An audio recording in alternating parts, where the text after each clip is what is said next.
En breves minutos lo que vamos a poder charlar es sobre las recomendaciones que debemos tener para el paciente con asma en estos tiempos de COVID-19.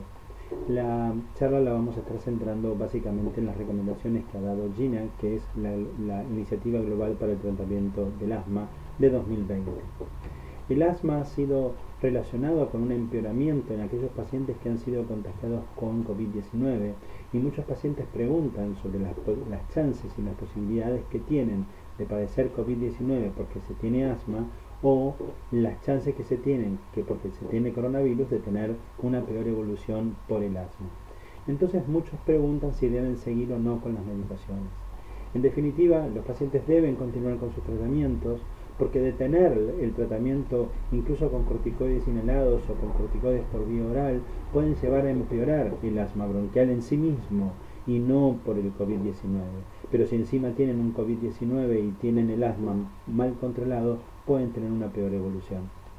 Además, aquellos pacientes que hacen un tratamiento biológico o incluso con corticoides orales deben continuar la medicación, ponerse en contacto con sus doctores y no detenerla bajo ningún punto de vista. Pero lo que sí tiene que tener un paciente es un plan escrito, y es un plan escrito sobre varios aspectos del tratamiento del asma. Por un lado, el uso de medicaciones que pueda tener durante las exacerbaciones de asma. ¿Cuándo es que tiene que hacer un tratamiento corto con corticoides orales? Cuando tiene exacerbaciones graves en cuanto a dosis, dosificación, tiempo de tratamiento, etc. Determinar básicamente también en ese plan por escrito cuando el paciente necesita una ayuda médica y por lo tanto tiene que ir hacia una sala de emergencias. Para todo lo que es tratamiento de asma, GINA del 2020 tiene información suficiente para sus doctores como para que puedan ayudarlos al tratamiento del asma bronquial. Una de las cosas que sí se tiene que tener en cuenta es que se deben evitar las nebulizaciones en la medida que sea posible, porque aumentan el riesgo de diseminación a través de partículas aerosolizadas hacia otros pacientes o a médicos o personal de salud. Por lo tanto, lo que se prefiere es utilizar los medicamentos aerosolizados, los famosos PUF, que utilizados con una aerocámara tienen un muy buen rendimiento en cuanto a terapéutica y por lo tanto es lo que se recomendaría para este tipo de casos. Por otro lado, lo que hay que hacer es tratar de evitar metodologías diagnósticas que generalmente utilizamos los médicos, como las espirometrías, para evitar un mayor riesgo de contagio con COVID-19. En lugares en donde todavía no hay una circulación comunitaria, obviamente que no hay que hacerlo sobre pacientes sospechosos o confirmados de COVID-19, pero en aquellas áreas en donde hay una diseminación comunitaria y hay una transmisión comunitaria del virus, como en la Argentina, Europa, Ecuador, Brasil, Estados Unidos, etc., conviene no realizar ningún tipo de espirometría y eventualmente utilizar un pequeño dispositivo que se llama picoflujo, que es individual de cada paciente y que puede dar una noción más o menos acabada de cuál es la funcionalidad pulmonar que tiene ese paciente en ese momento. No sustituye completamente la espirometría, pero puede dar una evaluación bastante acertada de cuál es el estado funcional del pulmón de ese paciente. Cuando se necesite oxígeno, cuando se necesite ventilación manual, invasiva, no invasiva, intubación, nebulizaciones, oxigenoterapia o esputo inducido, lo que deberán instrumentar los médicos y el personal de salud son las estrictas normas de control de infecciones para evitar que las partículas aerosolizadas contaminadas puedan llegar hacia otras personas y esparcirse la infección.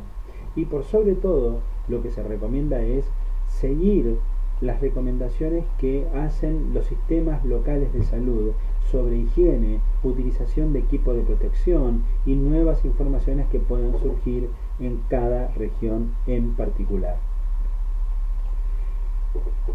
Uno como médico puede tener otras fuentes de información más allá de lo que uno lee y lo que uno busca, por ejemplo, la Organización Mundial de la Salud, el CDC de los Estados Unidos o el Ministerio de Salud de la Nación en Argentina. Para pacientes, también el CDC tiene una buena información, pero lamentablemente está en inglés. Fundalear, la Fundación de Tratamiento para el Paciente con Alergia, que es de la Argentina, tiene información valiosa, lo mismo que SEICAP, que es la Sociedad Española de Alergia e Inmunología Pediátrica, que ambos contienen una información de recomendación, de prevención de la infección de COVID-19. Y en la Argentina, particularmente, lo que hay es un certificado único habilitante para circular. Sin ese certificado uno no puede salir a la calle a menos que sea un caso extremo, como por ejemplo tener una exacerbación asmática, requerir oxígeno y necesitar ir a una guardia. Y nuevamente, seguir las recomendaciones de los sistemas locales de salud porque COVID-19 se comporta de una forma muy dinámica y las novedades que vamos teniendo día a día, semana a semana, son muy importantes y por lo tanto son los entes gubernamentales y son las autoridades las que tienen que dar las recomendaciones finales para que la población siga adelante con eso. En conclusión, el paciente tiene que continuar con el tratamiento indicado. No debe suspender el tratamiento, lo debe continuar. No puede hacer un parate por temor, por miedo, por lo que fuera. No, se sigue con el tratamiento. Y si se suspendió el tratamiento y estamos entrando en épocas en donde el paciente tiene que volver a iniciar el tratamiento, que se ponga en contacto con su doctor y comiencen nuevamente el tratamiento indicado.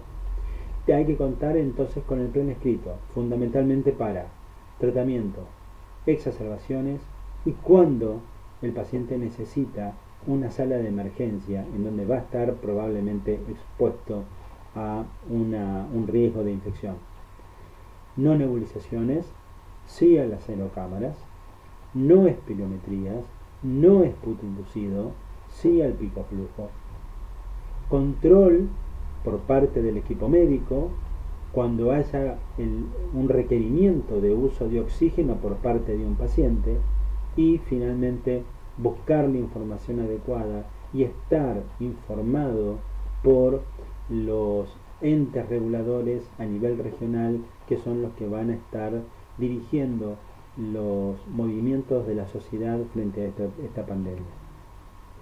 Les dejo mi contacto por si quieren realizar algún tipo de consulta, por si quieren tener más información en Detrás del Especialista en Alergias, a través de Facebook, por Instagram, por Skype, si quieren realizar algún tipo de consulta, por teléfono para pedir alguna entrevista y poder llevar adelante todas las recomendaciones que he dado hasta ahora y tratar de llevarles un poco de tranquilidad a cada una de las familias. Les agradezco mucho por estos minutitos de atención y espero haber sido claro con la prevención que uno tiene que tener en el paciente con asma bronquial en estos tiempos de pandemia. Muchas gracias.